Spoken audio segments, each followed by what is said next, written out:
ओम शांति। 5 अक्टूबर 2020 की मुरली है। बाबा ने कहा, मीठे बच्चे, एकांत में बैठ अब ऐसा अभ्यास करो जो अनुभव हो, मैं शरीर से भिन्न आत्मा हूँ। इसको ही जीते जी मरना कहा जाता है। प्रश्न है, एकांत का अर्थ क्या है? एकांत में बैठकर तुमको कौन सा अनुभव होता है? उत्तर है, एकांत का अर्थ है एक की याद में इस शरीर का अंत हो, अर्थात एकांत में बैठ ऐसा अनुभव करो कि मैं आत्मा इस शरीर को छोड़ बाप के पास जाती हूँ। कोई भी याद न रहे, बैठे बैठे अशरीरी हो जाओ, जैसे कि हम इस शरीर से मर गए। बस हम आत्मा हैं, शिव बाबा के बच्चे हैं। इस प्रैक्टिस से देह भान टूटता जाएगा। ओम शांति।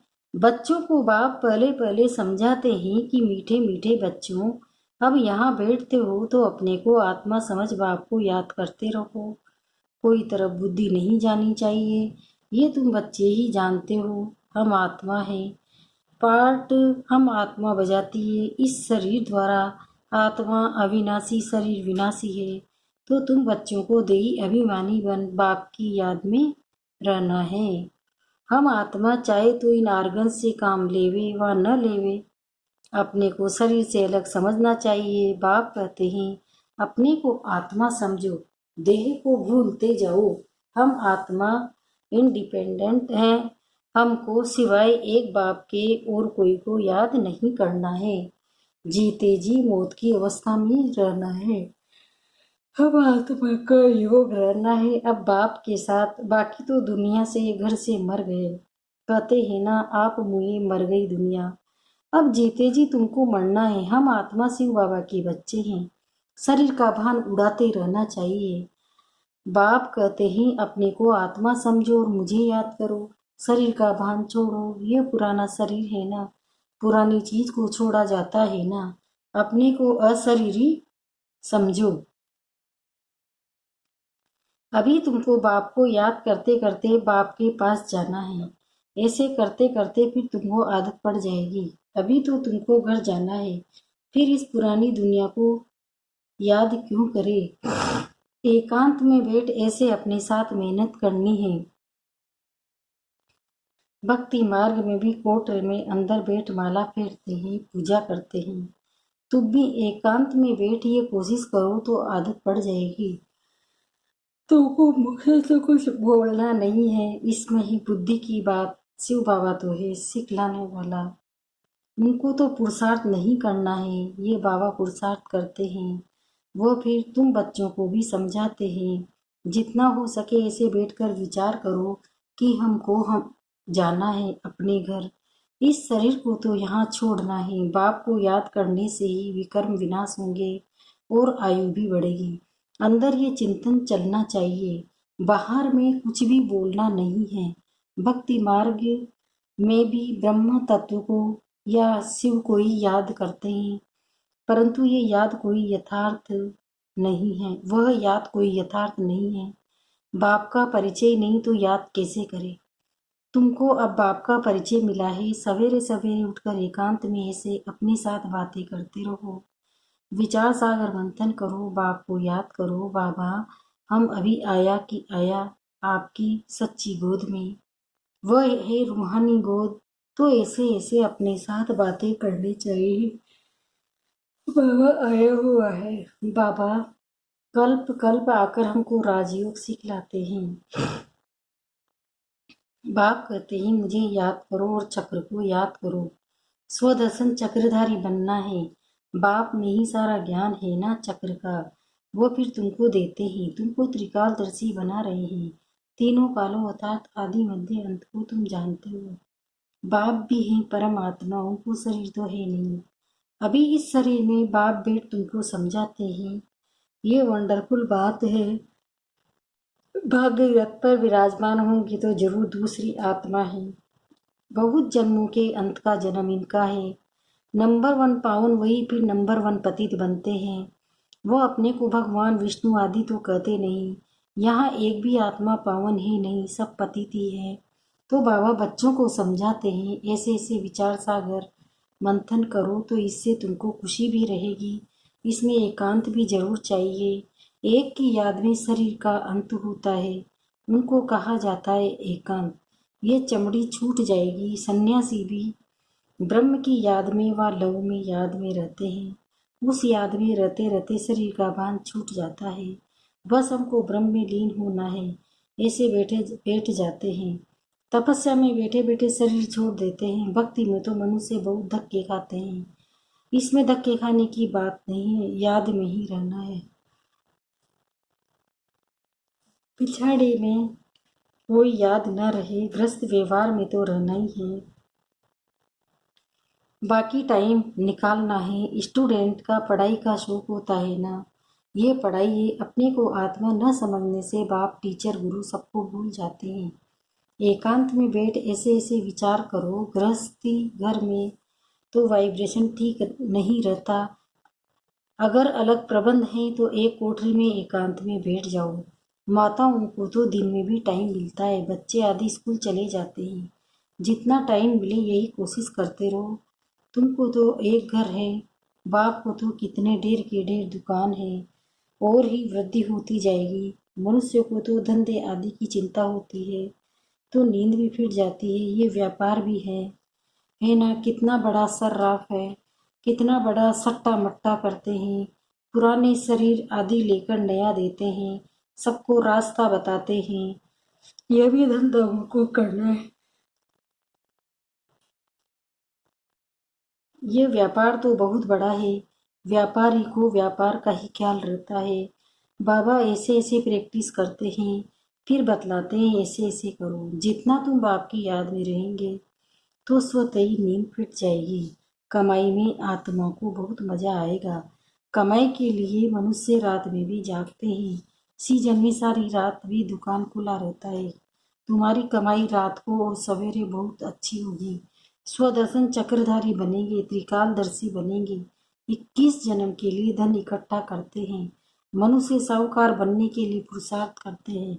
तुम भी बाप को याद करेंगे तो विकर्म विनाश होंगे, बल मिलेगा। याद से याद की यात्रा पर नहीं रहेंगे तो बहुत घाटा पड़ जाएगा, क्योंकि सिर पर पापों का बोझा बहुत है। अब जमा करना है, एक को याद करना है और त्रिकालदर्शी बनना है। ये अविनाशी धन आधा कल्प के लिए इकट्ठा करना है। ये तो बहुत वैल्यूबल है। विचार सागर मंथन कर रतन निकालने हैं, बाबा जैसे खुद कहते हैं। बच्चों को भी युक्ति बतलाते हैं, कहते हैं बाबा माया के तूफान बहुत आते हैं। बाबा कहते हैं जितना हो सके अपनी कमाई करनी है, यही काम आनी है। एकांत में बैठ बाप को याद करना है। फुर्सत है तो सर्विस भी मंदिरों आदि में बहुत कर सकते हो। बेच जरूर लगा रहे, सब समझ जाएंगे ये रूहानी लिखती है। तुम लिखते भी हो। हम स्वर की स्थापना कर रहे हैं। आदि सनातन देवी देवता धर्म था, अब नहीं है। जो फिर स्थापन करते हैं। ये लक्ष्मी नारायण एम ऑब्जेक्ट है ना। कोई समय ये ट्रांसलाइट का चित्र बैटरी सहित उठाकर परिक्रमा देंगे और सबको कहेंगे ये राज्य हम स्थापन कर रहे हैं।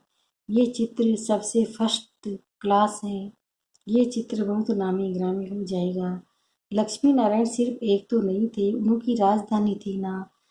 वह स्वराज्य स्थापन कर रहे हैं। अब बाप कहते हैं मन बना दो, बाप को याद करो तो विकर्म विनाश होंगे। कहते हैं हम सीता का गीता का सप्ताह मनाएंगे। ये सब प्लान कल पहले मुवाफिक बन रहे हैं। परिक्रमा में ये चित्र लेना पड़े, इनको देखकर सब खुश होंगे। तुम कहेंगे बाप को और वर्षे को याद करो, मन बना भव। ये गीता के अक्षर है ना। भगवान शिव बाबा है, वह कहते हैं मुझे याद करो तो विकर्म विनाश हो। 84 के चक्र को याद करो तो ये बन जाएंगे। लिटरेचर भी तुम सौगात देते रहो। शिव बाबा का भंडारा तो सदा भरपूर है। आगे चलकर बहुत सर्विस होगी। एम ऑब्जेक्ट कितनी क्लियर है। एक राज्य एक धर्म था, बहुत साहूकार थे। मनुष्य चाहते हैं एक राज्य एक धर्म हो। मनुष्य जो चाहते सो अब आसार दिखाई पड़ते हैं।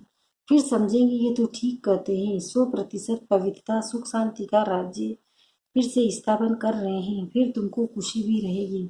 याद में रहने से ही तीर लगेगा। शांति में रह थोड़े अक्षर ही बोलने, जास्ती आवाज नहीं। गीत, कविताएं आदि कुछ भी बाबा पसंद नहीं करते हैं। बाहर वाले मनुष्य से रिस नहीं करनी, तुम्हारी बात ही और है। अपने को आत्मा समझ बाप को याद करना है बस।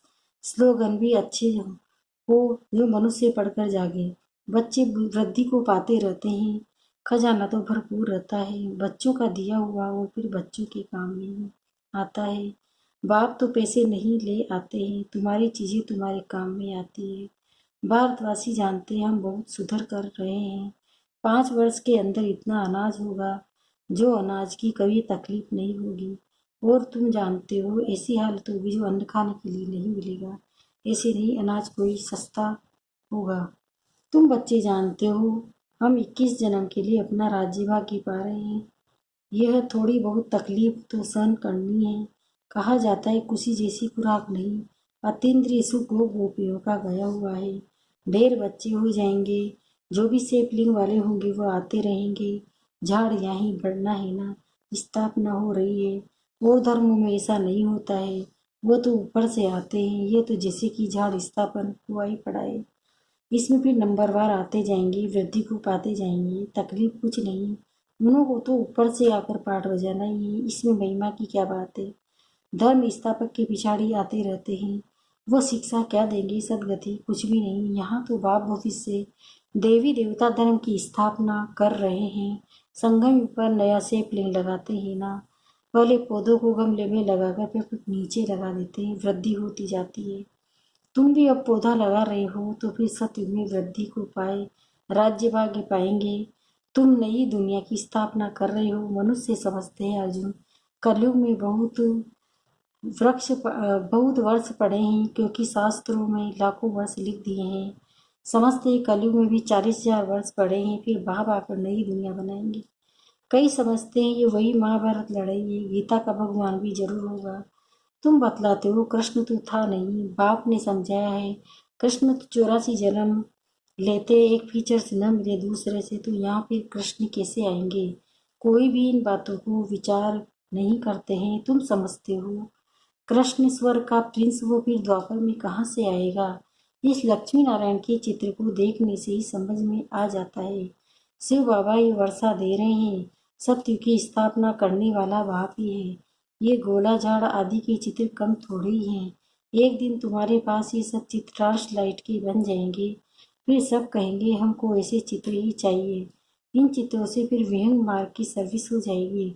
तुम्हारे पास बच्चे इतने आएंगे जो फुर्सत नहीं रहेगी। ढेर आएंगे, बहुत खुशी होगी। दिन प्रतिदिन तुम्हारा फोर्स बढ़ता जाएगा। ड्रामा अनुसार जो फूल बनने वाले होंगे उनको टच होगा। तुम बच्चों को ऐसे नहीं करना पड़ेगा कि बाबा इनकी बुद्धि को टच करो। टच कोई बाबा थोड़ी ही करते हैं, समय पर आप ही टच होगा। बाप तो रास्ता बताएंगे ना। बहुत बच्चियां लिखती है हमारे पति की बुद्धि को टच करो। ऐसे सबकी बुद्धि को टच करेंगे, फिर तो सब स्वर्ग में इकट्ठे हो जाएंगे। पढ़ाई की ही मेहनत है, तुम खुदाई की खिदमतगार होना। सच्ची सच्ची बात बाबा पहले से ही बता देते हैं। क्या क्या करना है, ऐसे चित्र ले जाने पड़ेंगे। सीढ़ी का भी ले जाना पड़ेगा। ड्रामा अनुसार स्थापना तो होनी है। बाबा सर्विस के लिए तो डायरेक्शन देते हैं, उस पर ध्यान देना है। बाबा कहते हैं बेजेस किस्म किस्म के लाखों बनाओ। ट्रेन की टिकट लेकर 100 माइल तक सर्विस करके आओ। एक डिब्बे से दूसरे में फिर तीसरे में बहुत सहज है। बच्चों का सर्विस का शौक रहना चाहिए। अच्छा मीठे मीठे से खिलते बच्चों के प्रति माता पिता बाप दादा का याद प्यार और गुड मॉर्निंग। रूहानी बाप की रूहानी बच्चों को नमस्ते। हम रूहानी बच्चों के भी रूहानी माता पिता बाप दादा को याद प्यार गुड मॉर्निंग। नमस्ते नमस्ते नमस्ते। शुक्रिया बाबा शुक्रिया, आपका पद्मा पदम शुक्रिया। धारणा के लिए मुख्य सारे फैलाए। विचार सागर मंथन कर अच्छे अच्छे रतन निकालने, कमाई जमा करनी है। सच्चा सच्चा खुदाई खिदमतगार बन सेवा करनी है। दूसरा है पढ़ाई का बहुत शौक रखना है। जब भी समय मिले एकांत में चले जाना है। ऐसा अभ्यास हो जो जीते जी इस शरीर से मरे हुए हैं इस स्टेज का अनुभव होता रहे। देह का भान भी भूल जाए। वरदान भिन्नता को मिटाकर एकता लाने वाले सच्चे सेवाधारी भव। ब्राह्मण परिवार की विशेषता है अनेक हो ते भी एक। आपकी एकता द्वारा ही सारे विश्व में एक धर्म एक राज्य की स्थापना होती है, इसलिए विशेष अटेंशन देकर भिन्नता को मिटाओ और एकता को लाओ, तब कहेंगे सच्चे सेवाधारी। सेवाधारी स्वयं प्रति नहीं लेकिन सेवा प्रति होते हैं, स्वयं का सब कुछ सेवा प्रति स्वाहा करते हैं। जैसे साकार बाप ने सेवा में हड्डियां भी स्वाहा की, ऐसे आपकी हर कर्मेंद्रिय द्वारा सेवा होती रहे। स्लोगन: परमात्म प्यार में खो जाओ तो दुखों की दुनिया भूल जाएगी। ओम शांति।